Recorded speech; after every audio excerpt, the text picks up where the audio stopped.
Gloire à l'Éternel des armées, alléluia, bienvenue à une minute de prière de ce mercredi 22 octobre 2025. Le Seigneur a mis en mon cœur ce passage de Psaume 31, le verset 23, que je lis au nom de Jésus-Christ. Je disais dans ma précipitation, je suis chassé loin de ton regard, mais tu as entendu la voix de mes supplications quand j'ai crié vers toi, alléluia. Chers frères et sœurs dans le Seigneur, bien de fois, nous parlons très vite. Ah Seigneur, tu m'as vraiment abandonné. Ah, je ne comprends pas. Ah, j'ai tant fait pour Dieu. Mais regarde, maintenant il m'abandonne. Nous prenons un peu la même posture que Job. Et c'est vrai que Job, lui, au contraire, il n'avait pas abandonné, mais il voulait se justifier en disant, mais moi, je vis dans la crainte de Dieu, et puis tout. Mais oui, dans ce sens-là, nous prenons deux fois cette même posture. Seigneur, moi, j'ai abandonné le péché. Regarde comment je vis. Je mène une vie qui te glorifie. J'ai abandonné ceci, cela. Mais pourquoi est-ce que je dois vivre ces choses? On se pose des questions. Et rassurez-vous, tout le monde, même moi, deux fois, il m'arrive aussi de me poser ces questions. Il n'y a personne qui ne soit au-dessus de tout ça. Non, on se pose souvent des questions. Mais le Seigneur nous laisse passer ces genres de situations pour nous faire comprendre que dans toutes ces choses, nous sommes plus que vainqueurs. Voilà pourquoi à la fin, ça devient des témoignages, alléluia. Ça devient des témoignages et on raconte, ah non, lorsque j'avais passé ceci, ah quand je fais ceci. Mon frère, ma sœur, servir le Seigneur, c'est ce qu'il y a de mieux dans la vie d'un homme. Parce que, à voir comment est-ce que l'être humain disparaît, meurt, de façon imprévisible, sans être malade, sans avoir fait une grosse crise. Ce n'est pas comme ceux qui meurent dans la vieillesse, à petit feu. À voir comment est-ce que notre frère, le pasteur, s'en est allé il y a quelques jours. On comprend que tout ce que nous faisons ici sur terre, ça ne sert à rien. Le Seigneur, il est tellement bon dans son conseil.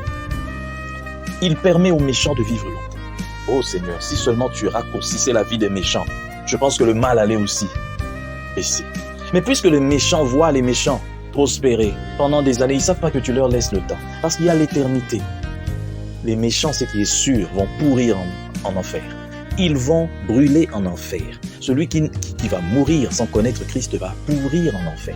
Et toi qui as l'occasion d'écouter cette parole aujourd'hui, c'est le moment pour toi de donner ta vie à Christ. Toi qui sais dans ton cœur que tu es mauvais, tu es méchant, tu voles, tu pilles, tu tues même des gens ou tu commandites des meurtres. Toi qui sais que toi tu es le haut sommet, donc toi là tu es comme Dieu, tu fais ce que tu veux, tu n'as des comptes à rendre à personne. Papa, maman, sache que lorsque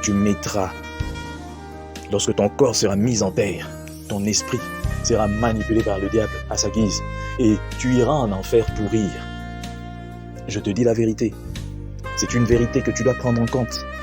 Parce que ton argent, ton succès, ton pouvoir ne va pas interdire le diable de prendre ton âme et en faire ce qu'il veut. Et ne pense pas que les peu de choses que tu fais, ah non, bon, j'ai quand même fait des bonnes choses. Il ne suffit pas de faire des bonnes actions pour aller au paradis. Non, il faut donner ta vie à Christ, il faut changer réellement. Abandonne l'égoïsme, abandonne le vol, abandonne les assassinats, abandonne toutes ces choses. Sois un vrai chrétien.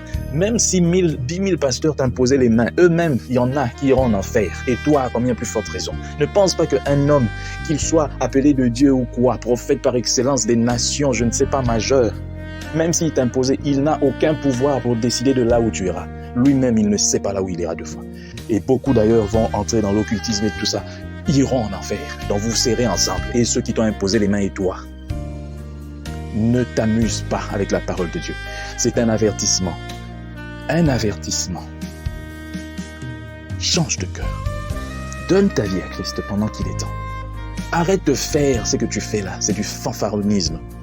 On te voit à l'église, on te voit avec des pasteurs, on te voit avec des prophètes, on te voit ceci, tu parles de Dieu, tu fais ceci. Visiblement comme ça, tu crains Dieu. Mais dans ton cœur, tu sais toi-même, tu ne crains pas Dieu. Tu iras en enfer. Aujourd'hui, en tout cas, je suis venu te dire. Alors, mon frère, ma sœur, ne soyons pas pressés d'accuser Dieu.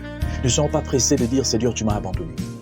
Si tu es vraiment enfant de Dieu, tu as donné ta vie à Christ, tu es converti réellement.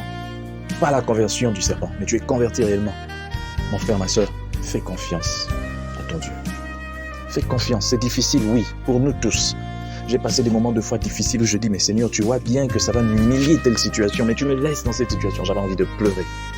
mais tu verras toujours, le secours me vient toujours de l'Éternel. Que Dieu bénisse sa parole, qu'il bénisse tout ce qui m'ont suivi, que cette parole atteigne les extrémités de la terre, au nom puissant du Seigneur Jésus-Christ. Amen. Bonne journée à tous.